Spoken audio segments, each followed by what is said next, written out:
Welcome back to Sweet Naya Reacts, and today's videos is going to be about people leaving the medical field.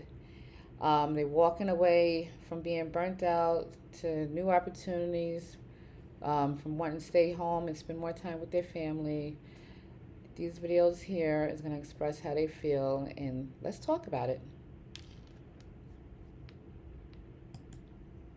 So tonight is my final shift as a nurse, and honestly, I don't have a backup plan. I don't know what I really want to do, and I don't know where to fully go from here.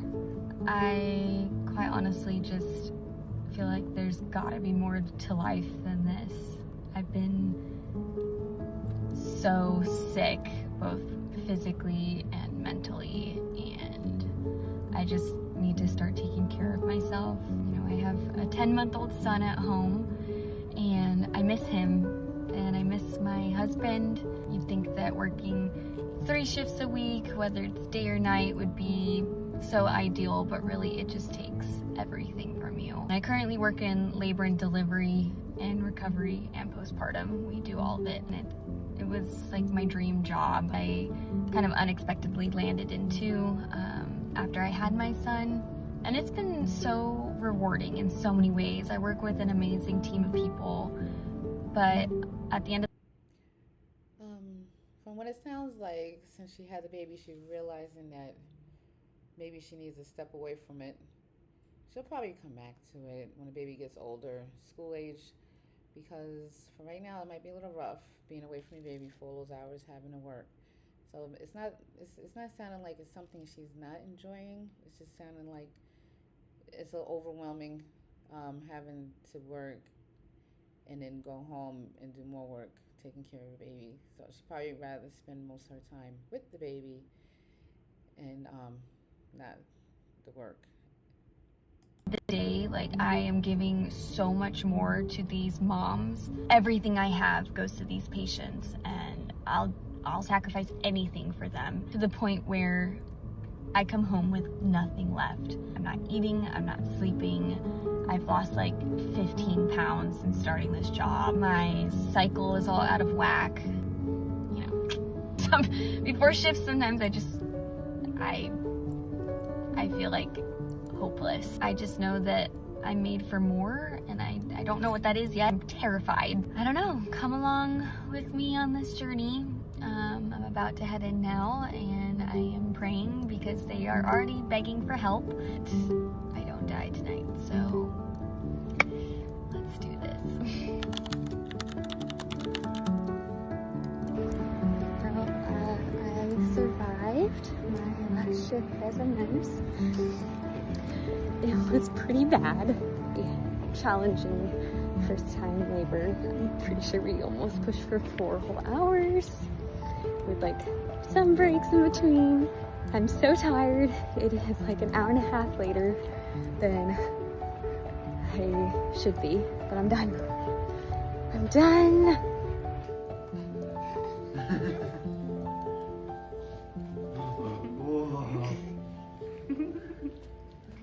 I quit my nursing job. I quit working full-time in the ED about 8 months ago, and I never really talked about it. So let's talk about why. The first one being stress. Basically, your whole entire first year, you are just in flight or fight, and that is not good for your body. That's not good for your mind, for your soul.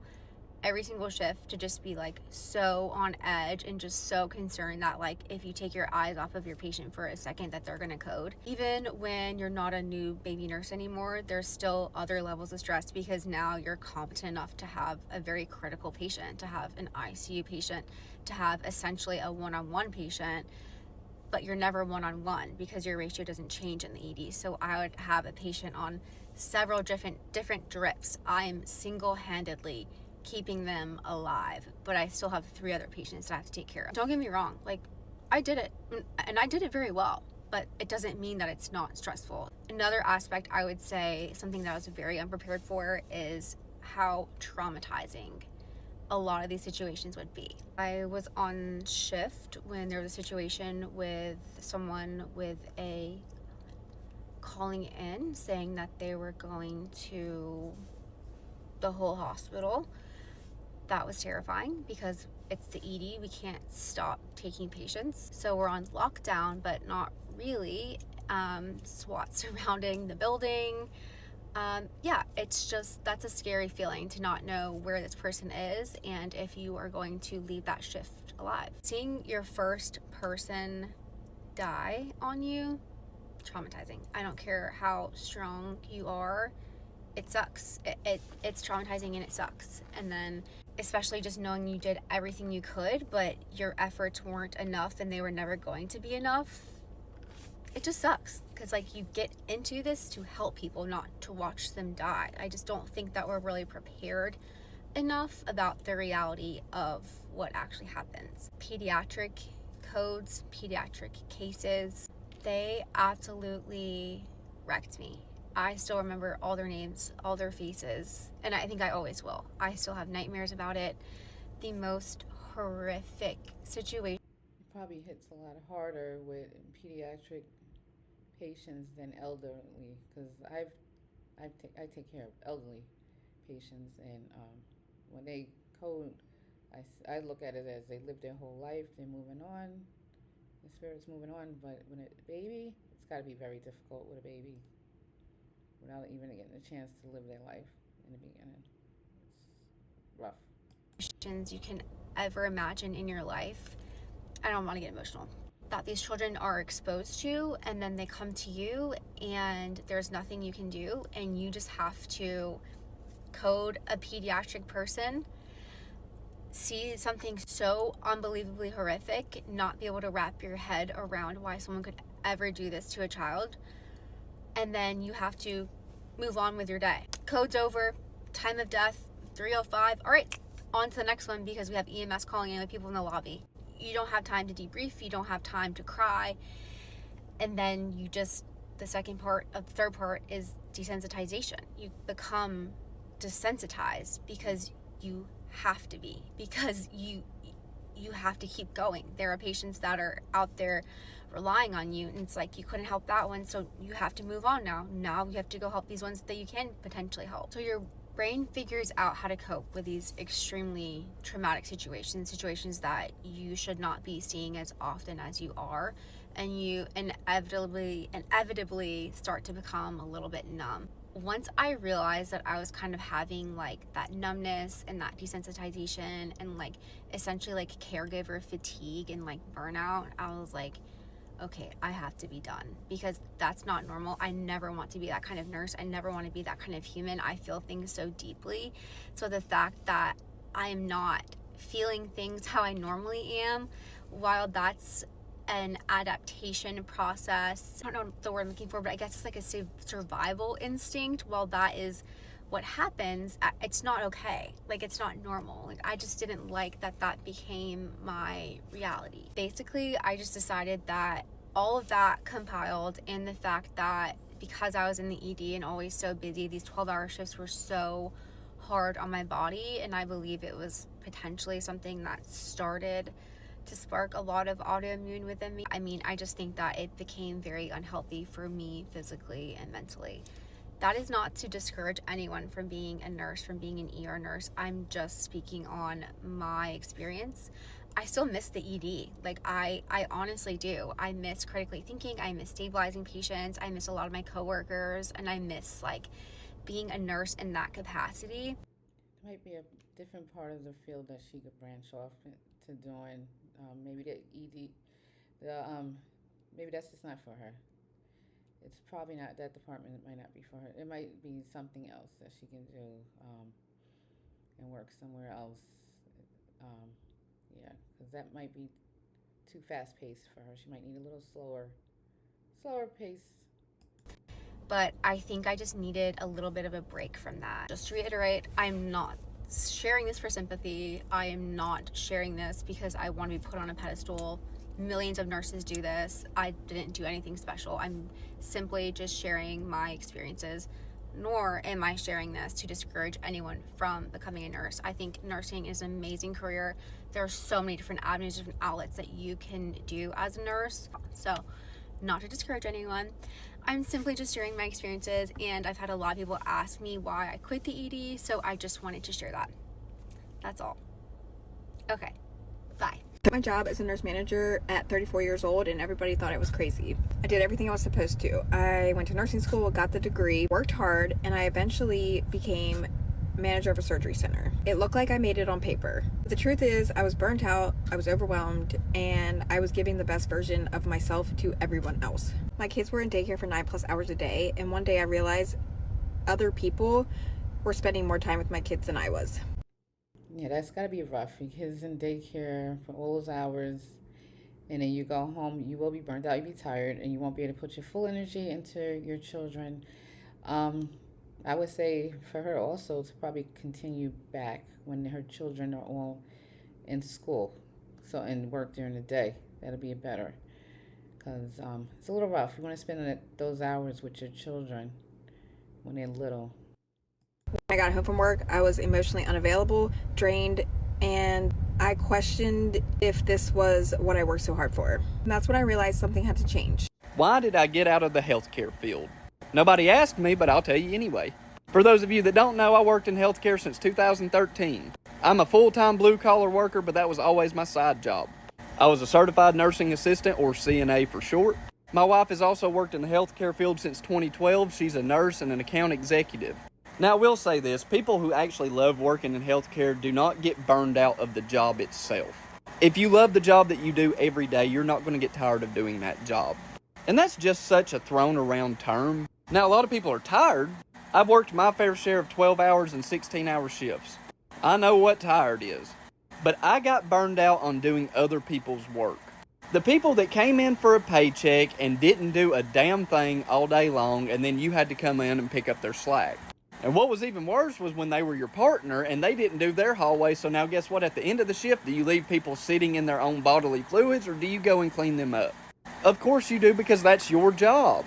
And that was always the favorite excuse. Well, that's not my hall, that's not my job. They teach you in school when you go into healthcare that everybody in that building is your job. It is your responsibility to take care of people, whether they're on your schedule or not. Healthcare is the most toxic field you can ever decide to work in. And I will take that opinion to my grave. The good administration is very few and far between, especially in long-term care. And the sad part is they're so understaffed that most people do not get in trouble for the things that they do, because they can't afford to fire anybody. And if you say anything to make any kind of waves to make people quit, you're on the shit list. Then you have your leads. In my case, it was always nurses, whether it be RN or LPN. And I'm going to say this before I get to the hot take.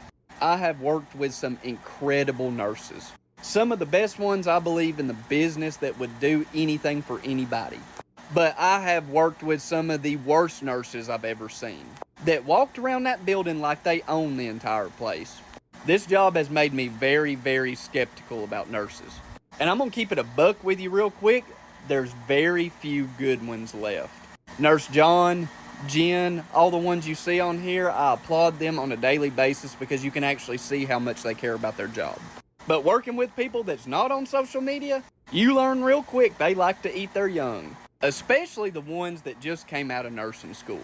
Between them and the ones that's done it for 30 years, those are the worst ones I've ever seen. And you have to have a backbone. You have to stand up for yourself. If you know 100% you are correct, stand up for yourself. Who's the RN here? Girl, I don't give a fuck who you are. RN, BSN, DON, administrator, I don't give a shit what your title is. I've done this job since before you was even in nursing school. I have argued with people till I'm blue in the face with this job. Because guess what? Nurses just get up and leave all shift. Literally, leave the building and go grocery shopping or go and get food and sit there and eat or go do something when you're not allowed to do that. I can't tell you how many I've seen on night shift go and hook up with their husbands or boyfriends or side pieces or whatever they got going on. Tell you one thing, healthcare needs a rejuvenation. And a lot of people there need a fucking wake-up call. If you're an RN or an LPN and somebody needs help getting off the toilet and we are slammed busy, your title means shit at that point. Get up and fucking help somebody. Well, that is the conclusion to my video. Yeah, me being ex-Navy, 4 years Navy, Went into the field of court report, actually ex-Navy, several years of certified nurse assistant, then went into the field of court reporting, did that for 9 years, and went back to being a certified nurse assistant again. I actually enjoy being a nurse assistant, and I enjoy taking care of elderly patients. So it is my passion. It's something I enjoy doing. But yes, it can be a lot of stress, and it can be, where you need a little break sometimes and you feel like you're overwhelmed with it. But it definitely has to be something you enjoy doing when you're taking care of people. It has to, and it's a rewarding feeling when you leave and you did the right thing with everybody at the end of the day. So it's a mental, it can be physical strain sometimes. It has to definitely be something that's your passion with taking care of people. I say it's definitely not for everybody, but you get an experience as being a CNA, you decide you love the medical field, you keep going and become a nurse, and you keep moving up to be a physician assistant, and you may want to be a doctor. If the medical field is for you, go for it, and you just continue growing in the field. So just let me know if you are in the field of nursing or CNA, PCT, any part of the medical field, and how you feel about it. If you want to continue doing it, or you feel like you're burnt out and you just want to stop and do something else, and real estate, change into another field, something else totally different than the medical field, just let me know. And that's the end of my video here. So don't forget to subscribe, like, and comment, and I will see you in the next one. Thank you. Bye.